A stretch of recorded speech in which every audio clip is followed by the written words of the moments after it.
We have a fishing story this morning. I saw a fishing picture on Facebook the other day. So there's a lot of good that comes from this, and I think a lot of things we can draw from it, even if you don't care about fishing one way or the other. So in John chapter 21, we'll begin in verse 1. It says, after this, and so you'll remember all the events of chapter 20 where he is resurrected and miraculously appears. After this, Jesus revealed himself again to the disciples by the Sea of Tiberias, and he revealed himself in this way. So as John opens this chapter, he talks about the idea that Jesus revealed himself.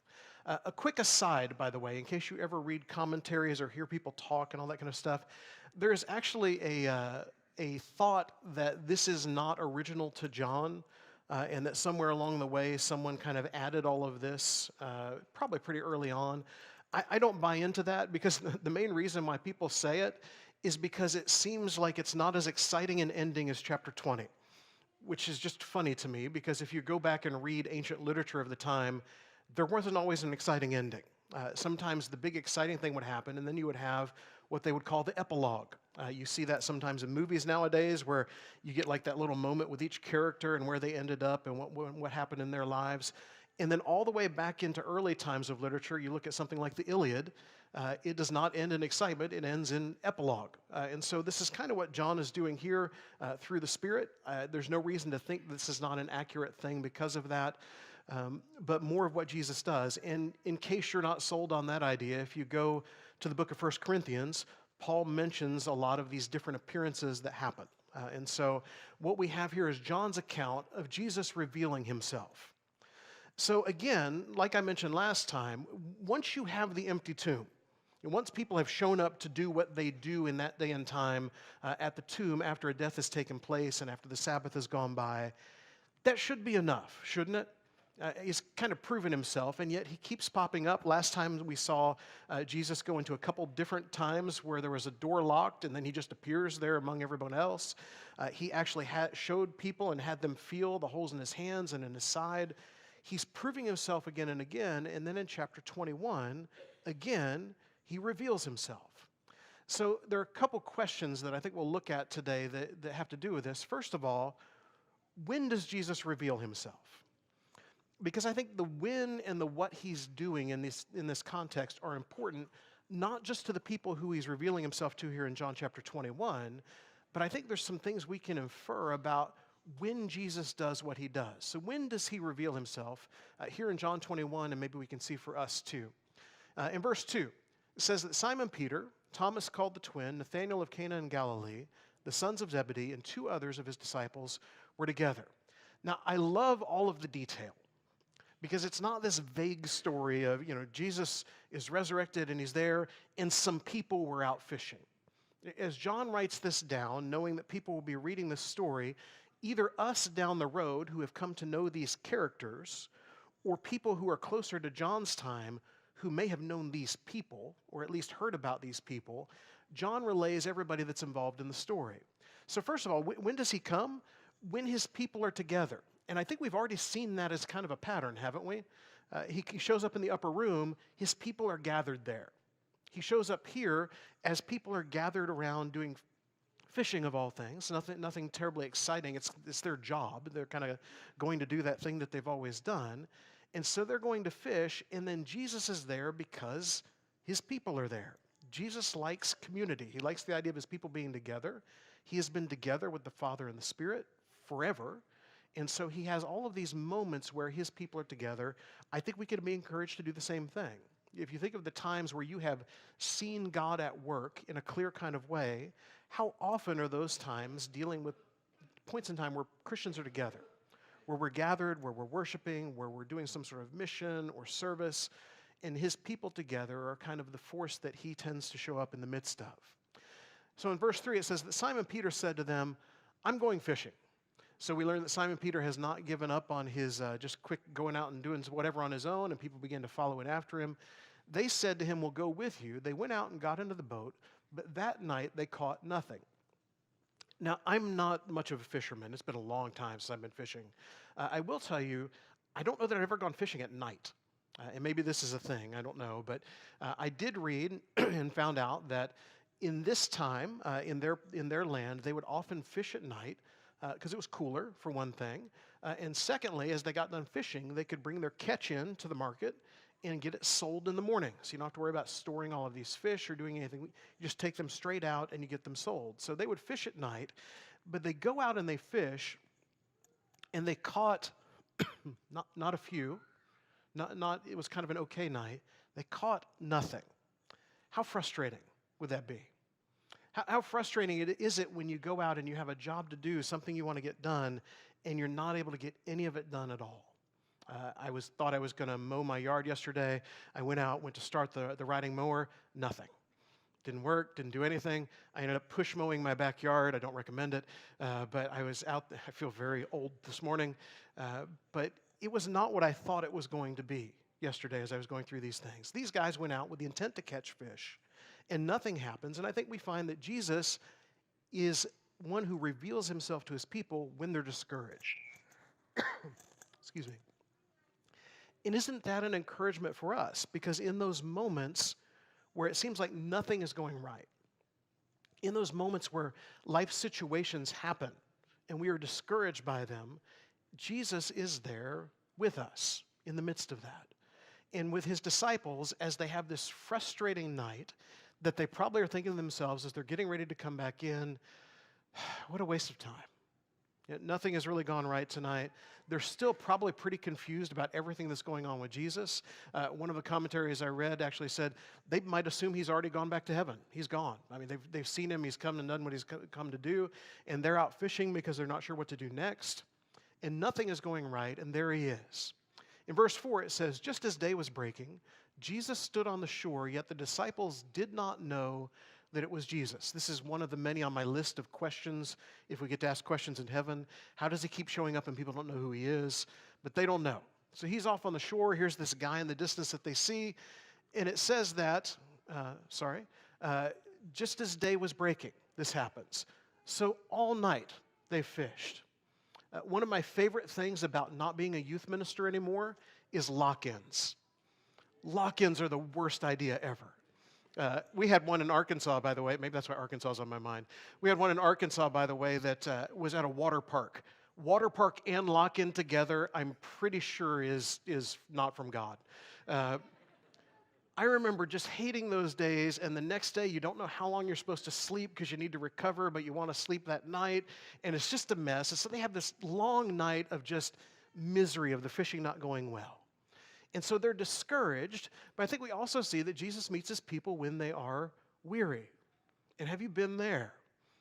Part of it's just the tired, I get that, but have you ever just felt just run down with life?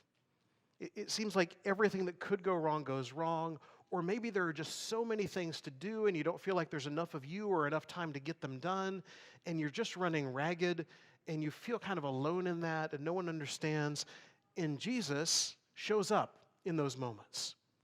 So it's interesting to me that why? Why does he show up in these moments where everything is so difficult? And I think it's because he understands the needs of his people. He understands that his disciples are struggling, and he's not quite ready to go ascend yet. He wants to give them a little bit more. So he shows up when they're weary. In verse 5, it says, Jesus said to them, "Children, do you have any fish?" And they answered him, "No." Probably the worst thing a fisherman has to say. Did you catch anything? Not a thing. Didn't get a bite at all. So when does he show up? When his people are listening. Jesus speaks to them, and they may not want anything to do with this conversation because, again, remember, they don't recognize who he is yet. He's just some guy on the shore taunting the poor fishermen that have had a bad day. And yet they have this conversation with him. You catch anything? No, we haven't. In verse 6, the beginning of the verse, it says, he said to them, "Cast the net on the right side of the boat, and you will find some." Again, I'm not a fisherman, but my assumption is, these boats are not gigantic. I don't get a true idea of the real scale of it, but I don't imagine that if the fish are not biting on this side, that they're going to start biting on this side. I try to imagine what it would be like. I have a good friend that's a fisherman, and I went out fishing with him once and outfished him. It was really funny. I have no idea what I'm doing. He does, and I caught more than he did. And I would just occasionally say, maybe you should try.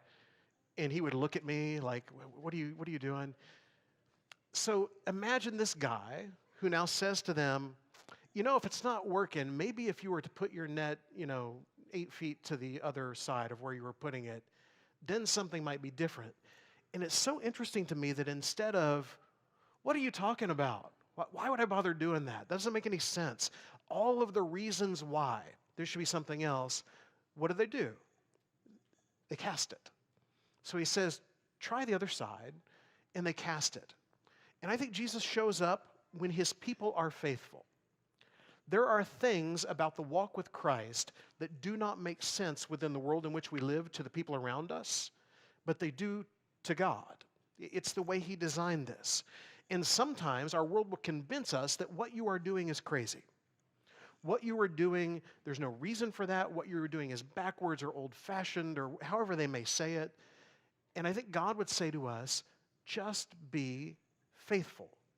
Just trust that I have told you to do the thing that you really need to do. I have told you to live the way that you really need to live. And as we continue to live in this world and this world continues to change around us, this is going to be more and more apparent to us. So for us, there may be times where the thing that we are supposed to do is like hearing, well, just throw your net on the other side. If you were in a workplace where everyone else is dishonest and you are trying to do your work honestly and ethically, it may feel like you're just casting your net on the other side. Just on the other side of the boat, it's not going to make any difference at all. Why do I even bother doing this? If you're in a relationship where you feel like you're doing all the giving and there's nothing coming back your way, and you just want to, you want it to be fair or right or whatever you think it's supposed to be, just cast your net on the other side. Continue to love, as David talked about in Bible class this morning, regardless of what's going on. So Jesus says to them, cast their net on the other side, and they do. And then in the second half of the verse, we begin to see a different question answered, which is, what happens when Jesus reveals himself? So we've seen kind of the when, and this is not an exhaustive list, by the way. I think we could go through the Gospels and see lots of times Jesus reveals himself. I think in our lives, we can see lots of times that God reveals himself. We had the eclipse just not very long ago now, and it was interesting to me to watch how people explain this as proof there is no God or proof there is God. Yeah, I look at that thing and I think, how does all this just happen? It doesn't make any sense to me.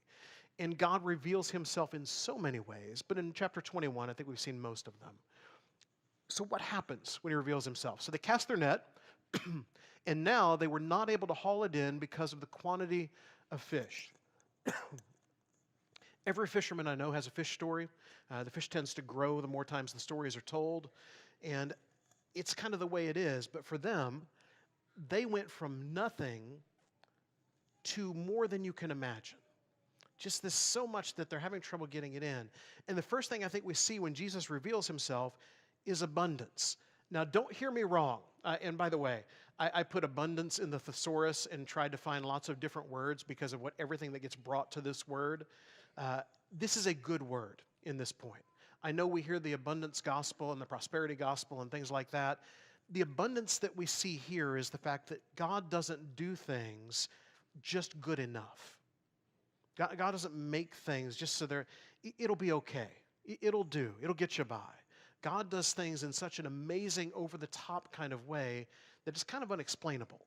Now, I think we tend to look for that in physical ways, or in monetary ways, or in stuff, but God does it in all kinds of ways within our lives.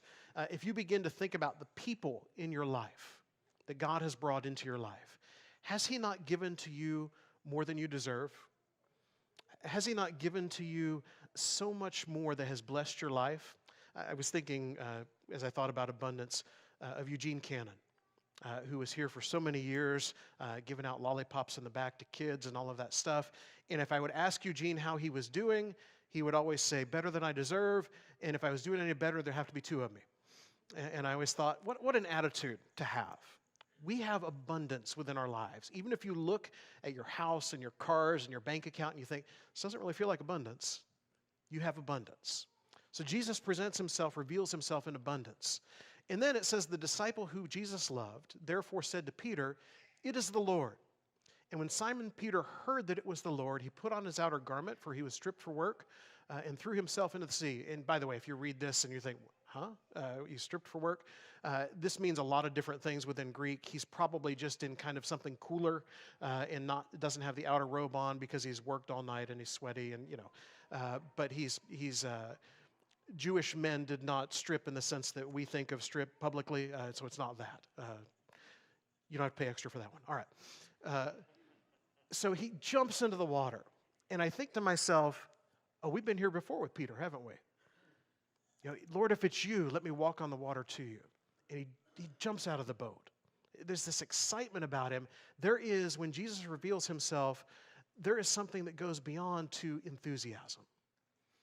And fishermen who have spent all night working and caught nothing are not enthusiastic people. There's not excitement about that. And yet when Peter sees who this is and understands who it is, there is an enthusiasm that comes with that. When we think of the idea of Jesus being within our midst, of Jesus revealing himself to us, there should be an enthusiasm, a positivity about our lives that comes from deep within because he has put it there. The other disciples, in verse 8, came in the boat, dragging the net full of fish, for they were not far from the land, about 100 yards off. So Peter has jumped in and most likely not waiting for 100 yards. He is swimming, and you don't see a whole lot of that with fishermen either, jumping out of the boat to swim. And he swims to shore. The disciples drag the net in. When they got on land, they saw a charcoal fire in place with fish laid out on it and bread. Just a quick aside, and this is not in any of the lists, but isn't it interesting how Jesus spends so much time preparing all the time? He's prepared. Here's this fire. I don't know if it's miraculous. I don't know if he's gathered the stuff for it and made it. I have no idea. But here it is. Jesus has prepared a place for us, he tells us in John 14. Jesus prepares. This is not something that's just kind of off the cuff with him. Jesus said to them, "Bring some of the fish that you have just caught." So Simon Peter went aboard and hauled the net ashore, full of large fish, 153 of them. And scholars for years have tried to figure out, is there some connection with 153 and anything? They've tried to look at the Hebrew alphabet and words and all kinds of stuff, and they've never really come up with anything. To me, it's pretty simple. If you have a net full of fish so much that you can't drag it, and you're a fisherman, you're counting. There was a time when I collected baseball cards when I was a kid. I could tell you the exact number of baseball cards that I had. Eventually I gave up because it doesn't matter, nobody cares anymore. But somewhere along the way, you could know. If you have had some great thing that has happened, if you were an athlete and you scored so many points in a game or whatever it may be, you know those numbers. And so these fishermen have counted and know there's 153 fish. And although there were so many, the net was not torn. A minor miracle within all the others. There are so many fish, they knew their nets well enough to know this net should not have held up, and yet it does. And there are so many of those scattered throughout Scripture. So many that don't make a whole lot of sense on their own. If you think of the people of Israel wandering in the desert for 40 years, and as we find in another place in Scripture, and yet their clothes and their shoes did not wear out. Well, how does that work? It's a minor miracle within the bigger miracle. And so here, the nets, they hold together and they work. And Jesus said to them, verse 12, "Come and have breakfast." Now none of the disciples dared ask him, "Who are you?" They knew it was the Lord. It's undeniable when God does what God does. They know who this is. So what else happens when Jesus reveals himself? Wonder. When is the last time you felt wonder? I have to admit to you, with this eclipse that came up, I didn't understand the big deal. And I wondered, why would anyone go travel to see that? I remember being a kid and there'd be an eclipse, and you would go out on the playground and you made the shoebox thing with the pinhole in it. You were looking at the shadow and all of that.